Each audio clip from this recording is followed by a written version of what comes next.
Hello. So today we're looking at Leetcode problem number 73, which is set matrix 0. Sorry.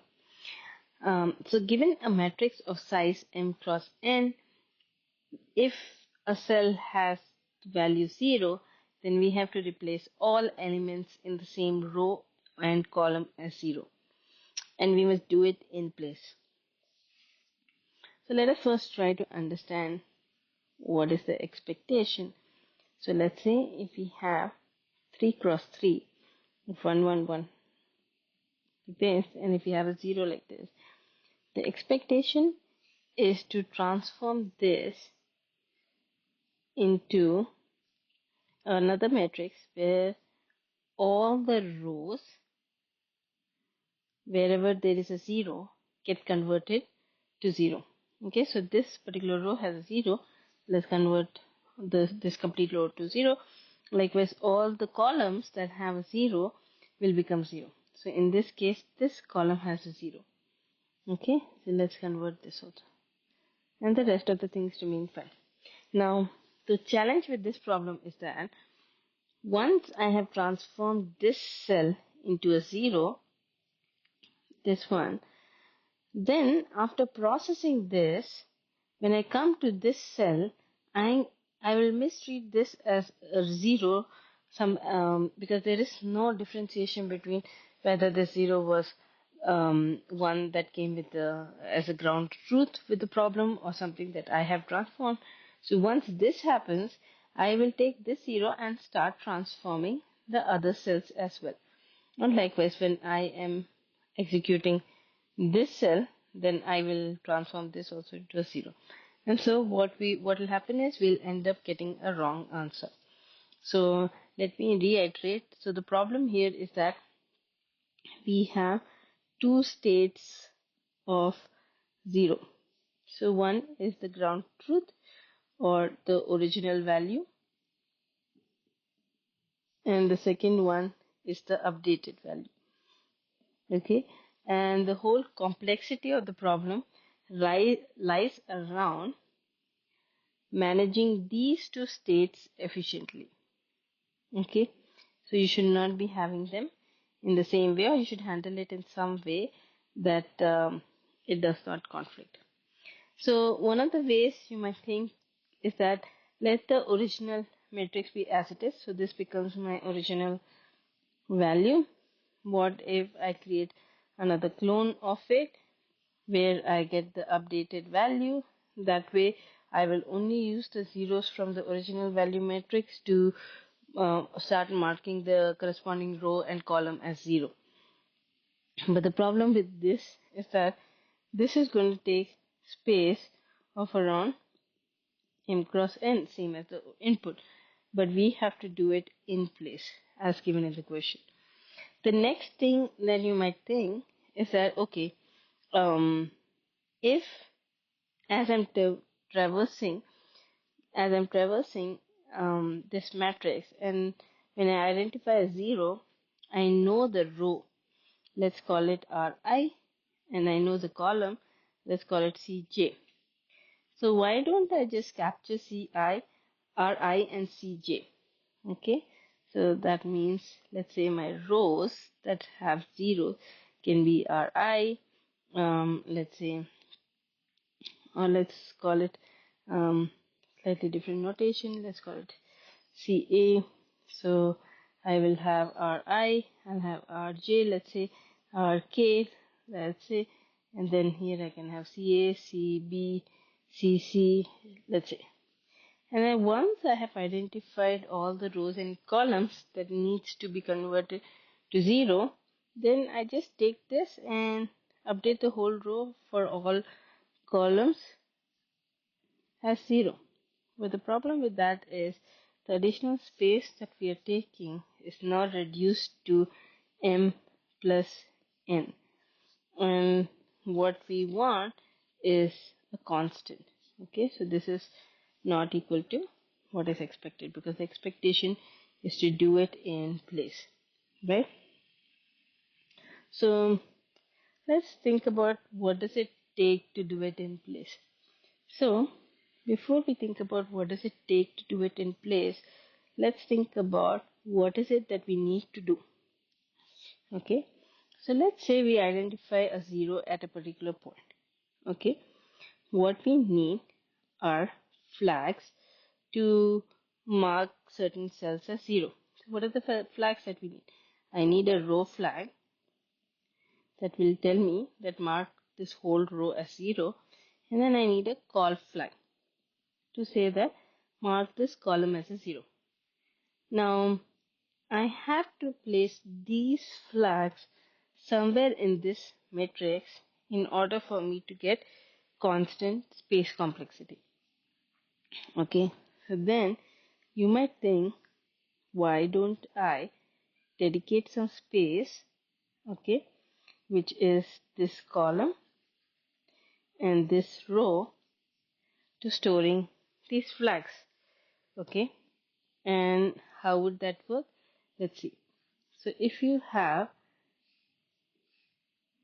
something like this, then what we're saying is this one and this one is dedicated to storing the flags. So the way that would be represented is this cell will take the row state of this row, and this cell will take the row state of this cell. Likewise, this cell will take the row state of this cell. This cell will take the call state of this cell, of these cells, and this one will take the call state of these cells. Okay, so if you look at it, what we have done is we are saying that I have placeholders to take the state of row 0, row 1, let's say row 2, and I have two more placeholders, call 1, call 2. But as you can see that I have no placeholder for call 0. So this will need to be a variable. Okay, let me call it call 0 flag. Okay, so let's recap what we are saying here, right? If we have a matrix, let's say which is much larger, okay, and if we have a value of 0 here after processing, that is, what we are saying is that this entire row has to be replaced with 0. Okay, likewise, if we have a column like this, and then this is, let's say, a very large matrix, okay, and if this column value is 0, then what we're saying is that we have to replace all cells of this column as 0. Okay, so now I think the flow makes sense, but one of the questions that you might have is that in the beginning we were just talking about the problems that we can have if we start making in place substitutions. How is that this approach is immune to that problem? So the way this approach is immune to that problem is because of the order of execution itself. Okay, so if I take, let's say, this cell, okay, there are, let's actually take some hypothetical value as well, right? And we may do it like this. Just focus on this cell. Okay, just focus on this. So there are two possibilities. Okay, this cell can either have a 0 or it can have a non-zero value. In case it has a value of 0, then it means that this row has to be set to 0, and having 0 as in the flag position is totally okay. Now let us assume that this cell had a value 1.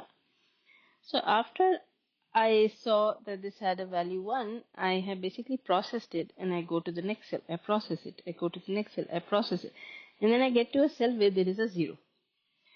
Once I get to a cell which has a value 0, what I do is I update the value of the first cell of this row. Okay, and I updated this to be 0. Now it is totally fine that I updated this value now because I have already processed it, and so it's not a problem. And the same applies for the column as well. Okay, once I discover a 0 here, I have already processed these cells and then I'm getting to a 0. So it is totally fine if once I see a 0 here, I update the 0 here as well. So this is the approach, and let's look at the quick algorithm to make sense of it completely with the code. Okay, so again, let's write the pseudocode in Python. Okay, set 0, and then I have been passed a matrix as an input, which is nothing but list of integer. Okay, this is what is given to me, which is nothing but list of value 1, row 1, value 1, row 1, value 2, and so on. Okay, so we have been given this as a matrix. So the first thing that I will have is call 0 flag, because remember I said we have placeholders for all the rows and columns except one column value. Okay, so this will take the value for R0, R1, R2, and this will take C1, C2. Okay, so what we don't have is C0. So this is the C0 flag that I'm talking about. But what does it mean? When does this flag really get on? When there is any cell in C0 column that happens to be 0, then this flag is turned on. Same way, R1 is turned on, or it's rather marked as 0 when anything in this row is a 0. Okay, next we also take rows and column variable that will be useful for us.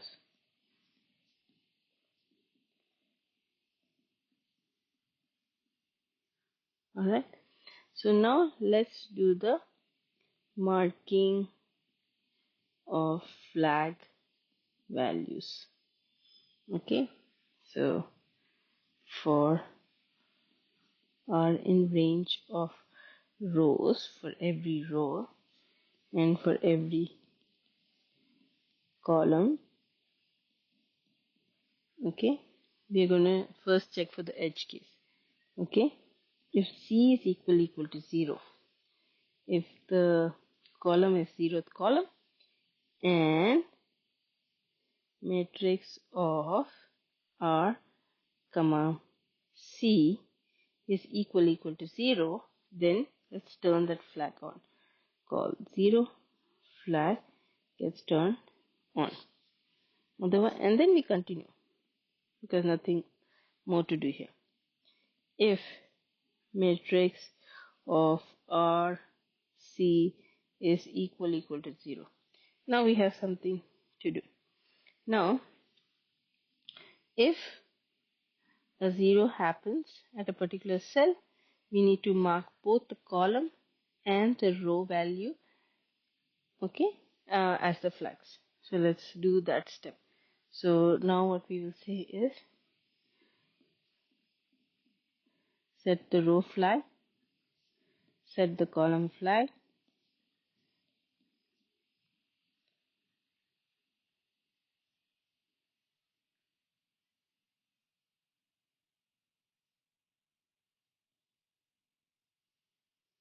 okay.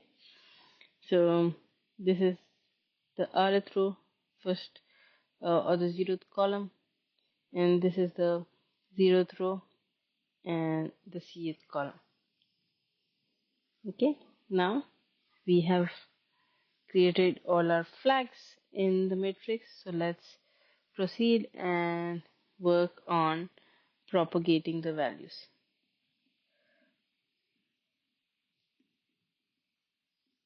Okay, so let's say for r in range of 1 comma rows. Okay, so now what you're doing is, if you remember, we had this r0, r1, r2, and this was representing c1 and c2. What we are saying is we will skip this one and we will process these rows for updating. The reason why we are skipping this one is because the first row is actually column flags. So we don't want to update that. So let's get to it in a while. Okay. So you're processing row by row. And then what you say is that if you find the flag turned on, which is matrix of R of 0 is equal to 0, then we update. So for C in range, again want to call because this is already updated, so we can skip that. We say matrix of R of C is equal to 0. Okay, now we do the same thing for the column side of things. Okay, so we say for C in range of 1 comma calls. Here as well we skip this one because these are the row flags. We'll get back to it. Okay, and we say if matrix of 0th row, this particular column, is equal to 0, then update all of the rows for this column. Okay, for R in range of 1 comma rows.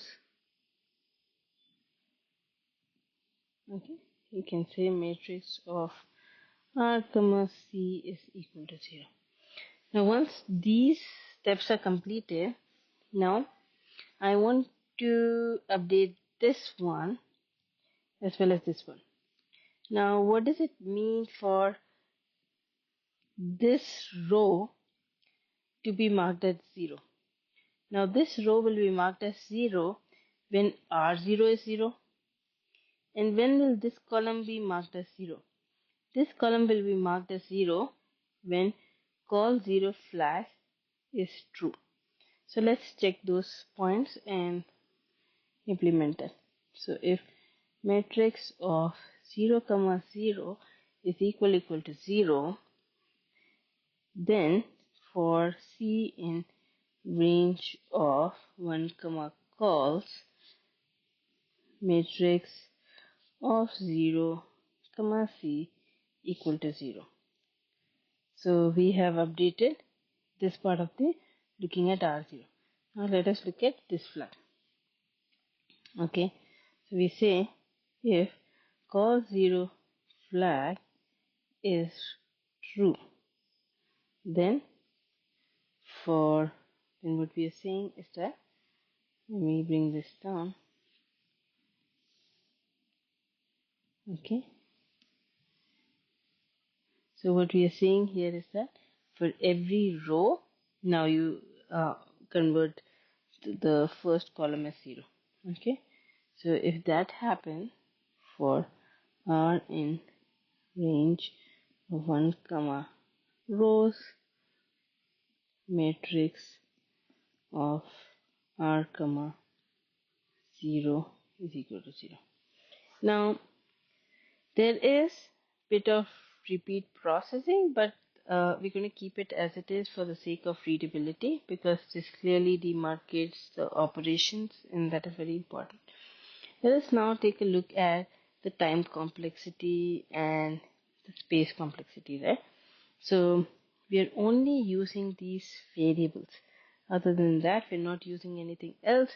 So our space complexity is good. It is order of 1. What happens to our time complexity? Let us check. Okay, so first thing is this, the marking step, this one. Now in this we are looping through each of the element, so this particular step is order of n cross n. Now after that, when we are propagating, for every row we process all the columns.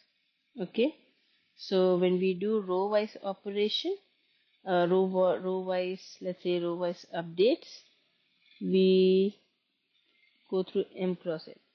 Same way, when we process column wise, for every column we traverse all of the rows. Okay, so this is also m cross n. So this is column wise updates.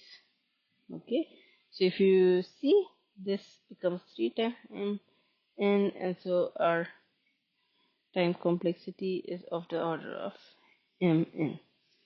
I hope this was helpful. It was a little longer video than my other videos, but I hope the explanation helped. Thank you.